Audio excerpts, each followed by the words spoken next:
Just a couple days ago, Google was ruled an illegal monopoly by the United States court. But what does that mean, and how is that going to put money in your pocket? Well, today we have a lot to unpack with the Google antitrust monopoly lawsuit. As we can see, the news has been going crazy about what this means for the average searcher and businesses and tech companies, and basically how money is made online. Because let's face it, Google was the 800-pound gorilla in the room, valued at over $2 trillion. But what is this lawsuit actually about? What can we learn, and how is this going to help us make money? Well, first, let's take a look at what the Washington Post has to say. They are saying that this could shake things up in 6 different ways. They're saying it is going to lead to mini search engines. Instead of going to Google to search for everything, you might go to a specific search engine to find information on Legos or toys or self-help or something more specific. And basically, they're predicting that the money is going to be spread around. Do I think this is the case? And how will this impact those trying to make money online? More about that in just a minute. The second way they say it's going to change is that Apple might create their own search engine. They're also predicting that the breakup of Google could lead to lower ad costs for advertisers bidding on various keywords in Google. This actually means a lot to us trying to make money online, so stay tuned because we're going to unpack this one as well.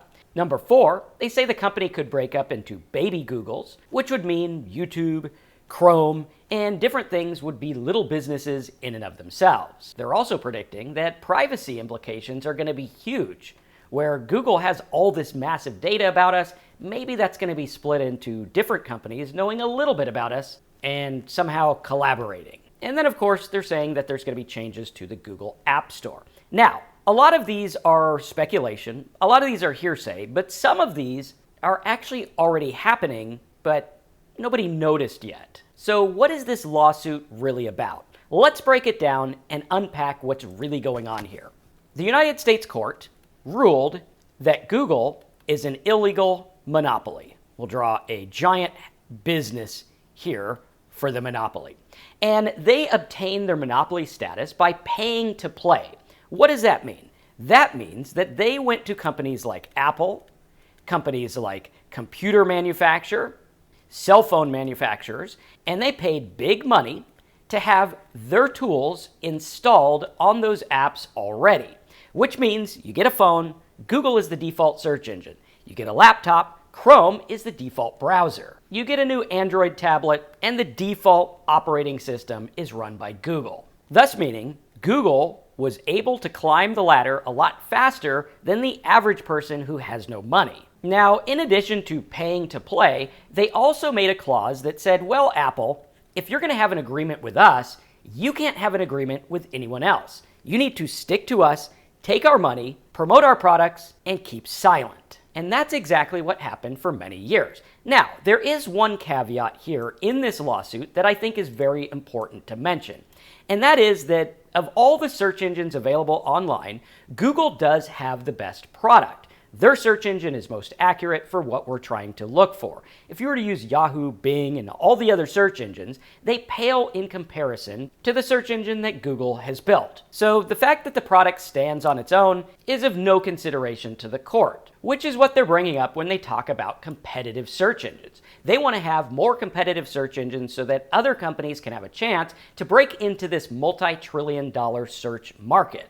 But if those products aren't as good, then this lawsuit effectively won't mean much at all. However, I think there's a few things we need to pay attention to that could put big money in our pockets. And if we were to take a look at the stats here, you can see that among web browsers, Chrome being the one Google owns, Chrome has a 65% market share. That means if 100 people are using browsers, 65 of those are using Chrome. The next most popular only comes in at 18%, and then 5%, which, yeah, that means Google is the big kahuna. And if we're going just on search alone and comparing all the search engines, Google has a lion's share, 91% of all searches done online. And you can see here, they have gained enormous traction since 2009. Now, the key points of this ruling are that Google maintains a monopoly, they've violated the Sherman Act, which basically makes it illegal to run a monopoly. Now, a lot of comparisons have been made with this and the Microsoft case.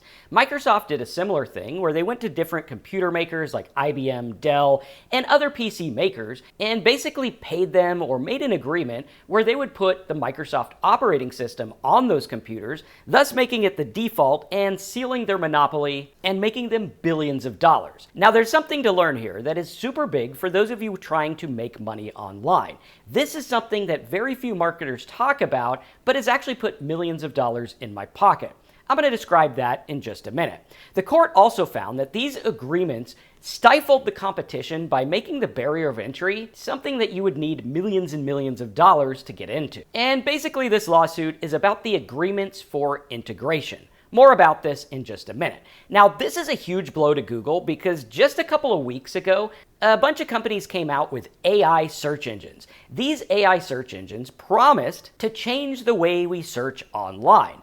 As we can see here, this news report says that OpenAI is taking on Google with a new artificial intelligence search engine. So basically, it's kind of like the Wild West again.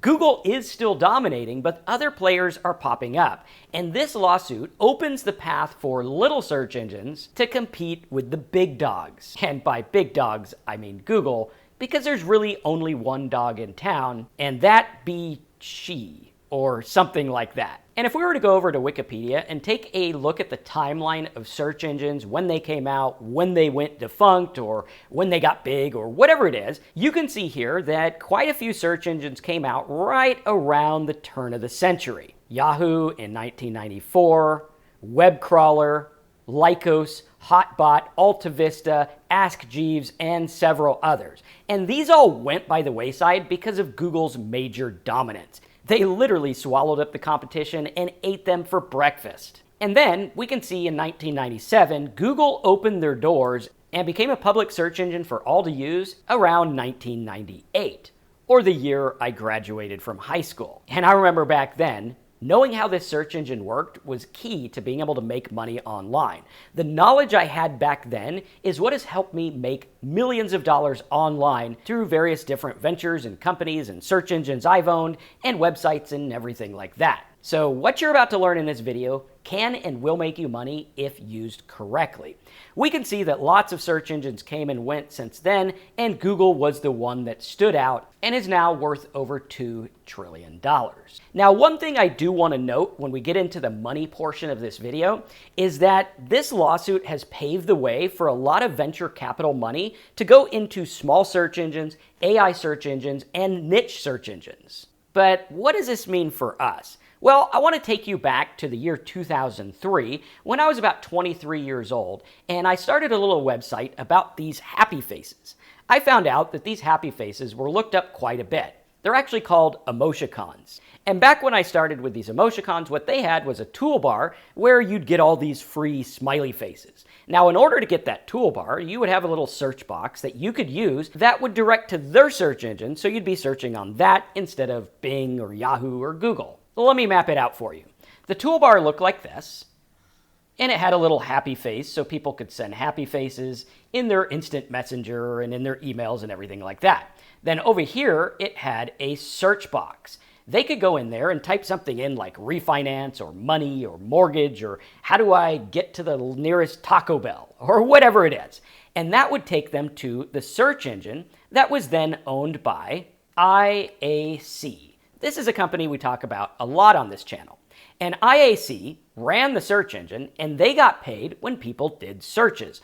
Obviously, when you're looking at Google, the way that Google makes money is they have ads on the top of the search engine. When you click those ads, Google gets paid. And the advertiser, well, they're the ones doing the paying. So search is a gigantic business, and by having this toolbar, other search engines were able to compete with Google before Google got ridiculously big. And that was right around the time they came out with the Chrome browser, which effectively made these toolbars obsolete. Once again, stifling the competition. But that was all after I made millions and millions of dollars promoting these various toolbars and search engines and things like that. Now, what does this have to do with you and the lawsuit and how this is going to make you money? First of all, I think the prediction that the New York Times had is actually pretty accurate. I think in the age of AI, we're going to have a lot of small niche search engines pop up. Now, how do these search engines promote themselves? Well, a lot of them are going to use affiliate marketing, which means we can actually go over to OfferVault or any affiliate network. We can type in something like browser extension, and we can find all the different browser extensions that pay us money when people download them. That's right. We don't even have to get people to buy stuff. They just download the toolbar and we get paid. Much like the Capital One shopping toolbar here, which is available on Chrome, Edge, Firefox, and more. This is a browser extension that helps people find coupons for whatever it is they're trying to buy. I've actually used it and it works pretty good, although I have yet to redeem the coupons. But it did save me about $300 on something I bought at GoDaddy, so that was pretty cool. And the way that they're making money is quite simply through affiliate marketing. They know that if you download this tool, they are going to make on average more than $6.50, which means for us affiliates, they can pay us $6 just to get a free download. This is exactly how the smiley faces and toolbars worked back in the day. This is something we are going to see venture capital money fly into at an unparalleled rate, which for us affiliate marketers is going to mean big money. We can even see here that if you were to look up Search GPT in Google, you will find the Search GPT add-on for Chrome. Now, this is neither owned by OpenAI or Google, which means some random person created a Search GPT tool, and now they have over 2 million people using it. And since we know that attention is worth money and searches are worth big money, well then this thing is raking it in like crazy. So promoting these search engines is going to be a big way to make money. However, there is one thing hidden in that lawsuit that I think is super, super important. And that is what's known as integration marketing. As we mentioned before, integration marketing is where you have a computer, a software tool, a toolbar, or something like that, where you are integrating your marketing or advertising within that product. Think about it this way. Let's say I was to offer you free notes from this video, or a book, or a guide on affiliate marketing. If you want that guide, the best way to make money with that guide is to integrate an affiliate offer, a web hosting agreement, different links to how to start a business or buy a franchise. Yeah, basically we are integrating our offers within that report. Now the same kind of thing happens with software. If we can integrate our offer into software, a GPT, a search engine, a download, or whatever it is, that is where big money is made. You can even do this with mailing lists, much like I do with OfferVault, where we have an agreement, and on their thank you page, they list us as their #1 affiliate marketing trainer. So essentially, you opt in there, you go to the thank you page after you sign up, and you get links to our products, services, and training. This has made me a lot of money over the years simply by integrating with something that's already out there and making money. And I want you to remember that one of the most profitable pages on a website is the thank you page after you opt in or after you order. This is why so many companies have upsells, because they work. That is integration marketing at its finest. You're simply integrating in what people are doing already anyway. Or, much like Credit Karma does, where they have their credit info, you might sign up for a new credit card or a credit report. And they have different offers based on your credit specifically that lead to other stuff. And while companies like Credit Karma and Google might be slapped with monopoly or unfair practices, we can use these in our marketing in a fair way to make tons of money. And it's actually very simple. And if you like this type of news video, make sure you smash the like button. You can get the notes over at downloadmynotes.com. And if you want to learn more about integration marketing, let me know as a comment below.